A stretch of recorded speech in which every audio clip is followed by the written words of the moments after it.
তোমার বাড়ি আগুন ধরে পুড়ে গেছে। আবু দারদা বললেন, না না না, আমার বাড়ি কখনো আগুনে পুড়তে পারে না। এবার একজন সাহাবী এসে বললেন, আবু দারদা, আমি আমার নিজের চোখে আমি দেখে আসলাম, এ আবু দারদা, তোমার বাড়ি একবারে আগুন ধরে, শুধু তোমার বাড়ি নয়, গোটা মহল্লার মধ্যে যতগুলা ঘর ছিল সব ঘরগুলো একবারে পুড়ে ছাই হয়ে গেছে। আবু দারদা আবার বললেন, আমি বিশ্বাস করি না। এবার একজন সাহাবী গিয়ে বললেন, আবু দারদা, আমিও দেখে আসলাম, সমস্ত সাহাবী কেরামদের বাড়িগুলা আগুন দিয়ে পুড়ে গেছে, এই বাড়ির ভিতরে তো তোমার বাড়িটাও ছিল।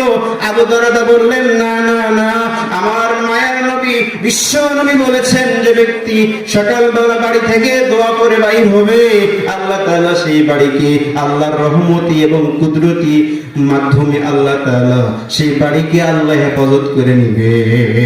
আবু দারদা বললেন, আমি আমার নবীর কানে, আমার নবীর মুখের কথা আমি শুনেছি এবং অন্তরের মধ্যে লালন করেছি এবং আমি আমার বাস্তব জীবনে আমল করেছি। আমি যখন বাড়ি থেকে যখন বাইরে হয়ে আসবো, আমি বাড়িতে দোয়া পড়ে আসছি, আমি বিশ্বাস করে বলতে পারি, সে আল্লাহর পরিমাণ নিয়ে একে নিয়ে বলতে পারি আমার বাড়ি পড়ে নাই। এবার তিনজন সাহাবী, তিনজনের কথাই যখন কেউ শুনলেন না, এমন এক সময় তিনজনে মিলে যখন দেখার জন্য গেলেন, দেখি তো আবু দারদার কেমন ঈমান আর কেমন ইয়াকিন, তার বিশ্বাসটা কেমন। এবং তিনজন সাহাবী মিলে যখন দেখার জন্য গেলেন, যাই দেখে সব বাড়িগুলা যখন আগুন দিয়ে পুড়ে ছাই হয়ে গেছে, আবু দারদার বাড়ি অক্ষত অবস্থায় আছে, ধোঁয়া, শুধু ধোঁয়া উঠতেছে।